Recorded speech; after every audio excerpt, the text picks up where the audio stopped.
Assalamualaikum dear students, how are you? Today is our last lecture before summer break and last lecture of pharmacokinetics.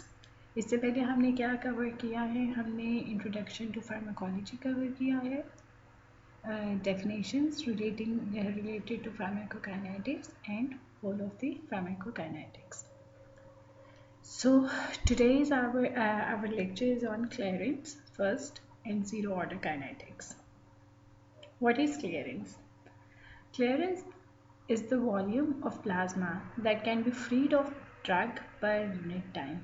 Clearance का मतलब होता है clear होना, किसी चीज़ से साफ होना. तो वो वॉल्यूम ऑफ प्लाज्मा है जिसमें ड्रग प्रेजेंट नहीं होगी, फ्री हो जाएगी. कैसे फ्री होगी? आप लोगों ने कम्प्लीटली बायो ट्रांसफॉर्मेशन पढ़ लिया, ठीक है, मेटाबॉलिज्म पढ़ लिया. अब क्या होगा, कैसे फ्री होगी? एलिमिनेट होगी और उसके बाद एक्सक्रीट आउट होगी from the body. What is elimination? Elimination is inactive drug, whether present or not present in our body. So, what is clearance? Clearance is the volume of plasma that can be freed of drug per unit time. That is, it gives estimate of function of organs of elimination and rate of removal of drug from the body. So, what information we get from clearance? Number one is how the different organs are helping us out or functioning to eliminate the drug to playing its role in activation of the drug. And secondly, the rate of removal wash out of the drug from the body. Whole body clearance is simply the sum of all organ clearances. जैसे कि हमें पता है renal में अपना metabolism, kidney में अपना metabolism हो रहा है, वो एक्सक्रीट आउट हो रही है, सॉरी, लिवर में अपना हो रहा है, पल्मोनरी में हो रहा है, डिफरेंट ऑर्गन्स में हो रहा है, स्किन में हो रहा है. तो so the clearance is sum of individual organs. Clearance taking place in individual organs. Clearance of the body is equal to clearance of renal. Renal clearance is sum of renal clearance, hepatic clearance, pulmonary, and etc. What are the different factors affecting renal clearance? First of all, kidney function, at most important. ठीक है, जो है वो है renal, क्योंकि finally kidney ने ही जो जिस तरह मेटाबॉलिज्म बायो ट्रांसफॉर्मेशन में मोर देन 90% किसका रोल था? लिवर का. इस तरह मोर देन 90% किसका रोल है क्लियरेंस में? हमारी किडनी का. तो किडनी फंक्शन बहुत ज़्यादा इम्पोर्टेंस रखता है. जैसे कि अफेक्ट होगी रीनल क्लियरेंस इन केस अगर किडनी डिजीज्ड है, ओल्ड एज्ड है, decreased in infants due to immaturely developed renal system, and elderly due to declining renal function. So this was our clearance. अब हम previously बात करते हैं कि yesterday's lecture was on plasma half life. Plasma half life क्या था? Life is always in time, is always time. ठीक है, तो प्लाज्मा हाफ लाइफ क्या था?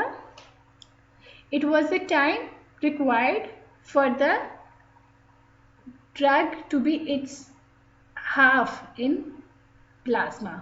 इट्स ड्रग की जो प्लाज्मा कंसंट्रेशन है वो 100 से 50% की तरफ हो जाए तो वो क्या होता है? प्लाज्मा हाफ लाइफ होता है.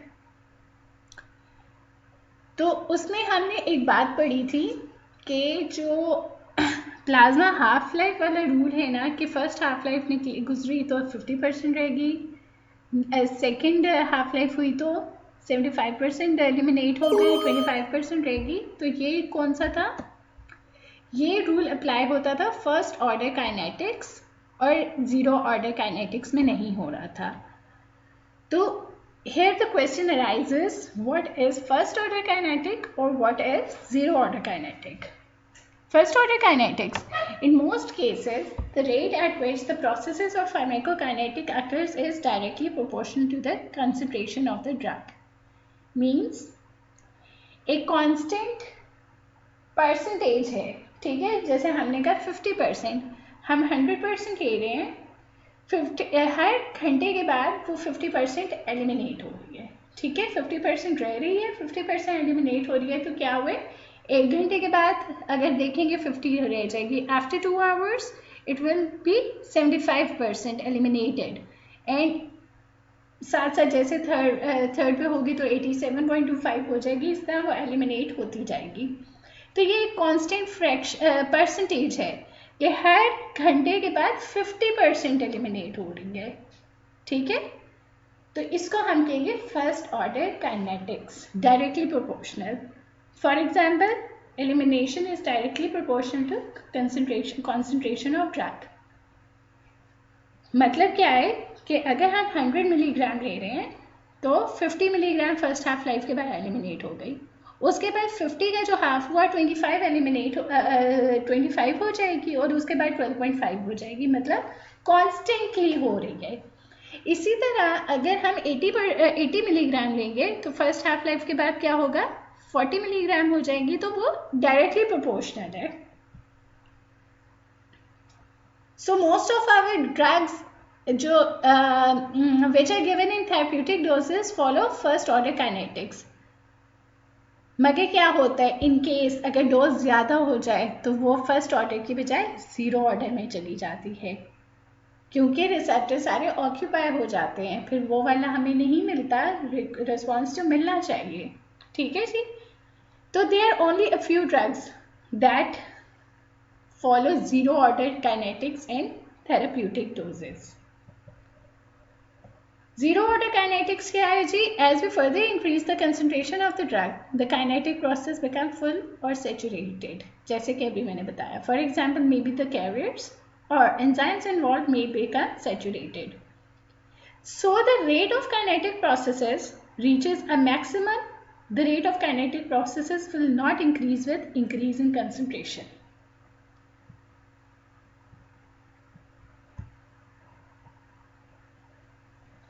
तो क्या था कि हमने क्या किया, हमने डोज इंक्रीज की, जैसे कि 100 अगर 40 मिलीग्राम ले रहे थे तो उसकी 20% एलिमिनेट 20 मिलीग्राम एलिमिनेट ले रही थी, विच वाज 50%, ठीक है। अगर हम डोज लेंगे 80 मिलीग्राम तो उसका 50% 40 मिलीग्राम होगा, तो 40 milligram after first half life eliminate हो रही है। 0 ऑर्डर में ऐसे नहीं होता।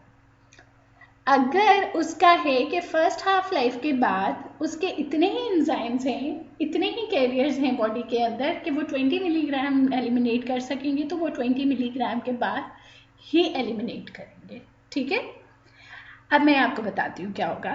80 मिलीग्राम थी, ठीक है, हाफ लाइफ के बाद क्या हुआ, 20 मिलीग्राम एलिमिनेट हो गई, उसके बाद क्या हुआ, 60 बॉडी में रह गई, 60 के बाद and other half life passes 40 milligram रहेगी, 40 मिलीग्राम के बाद एक और हाफ लाइफ दूसरी 20 रहेगी। मतलब क्या हुआ, कांस्टेंट फ्रैक्शन है, 20 मिलीग्राम है तो 20 मिलीग्राम ही एलिमिनेट हो रही है। तो what is this, this is 0 order kinetics.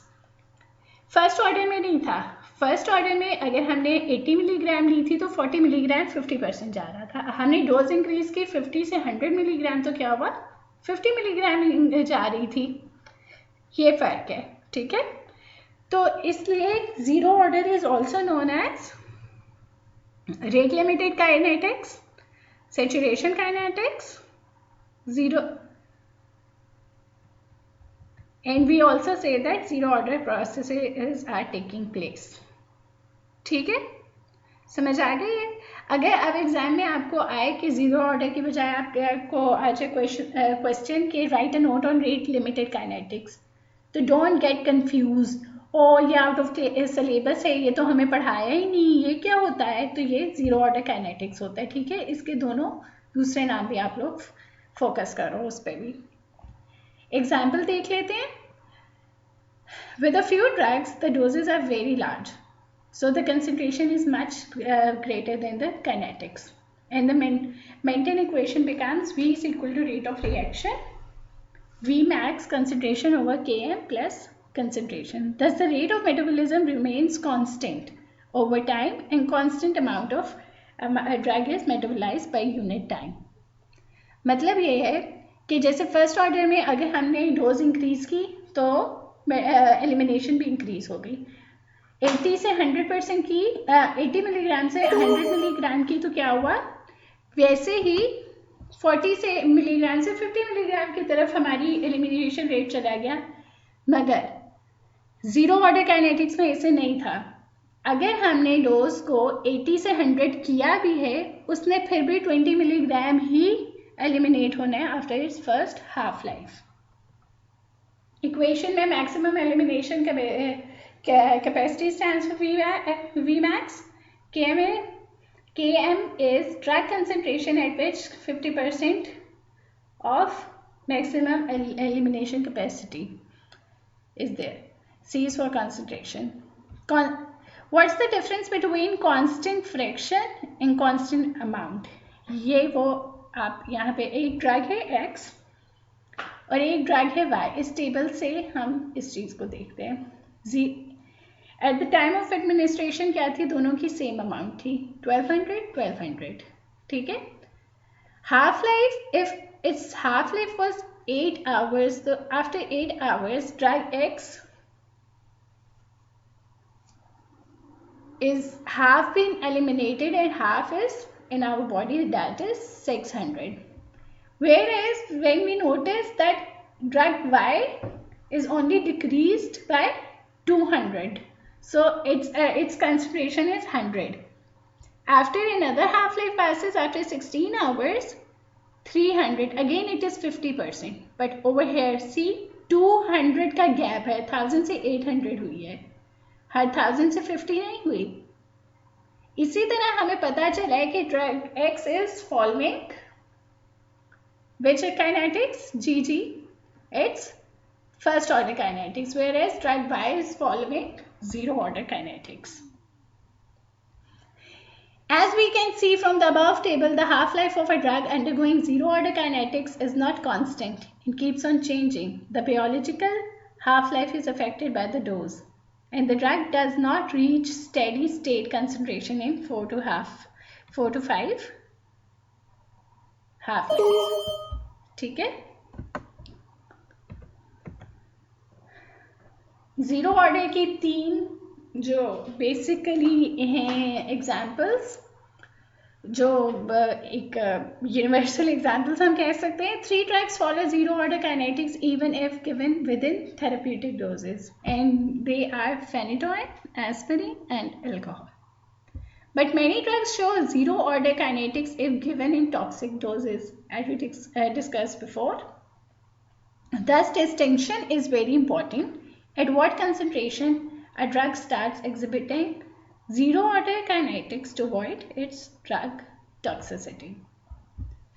Alcohol follows first order at plasma concentration 10 mg per deciliter. Above this concentration, it follows zero order kinetics.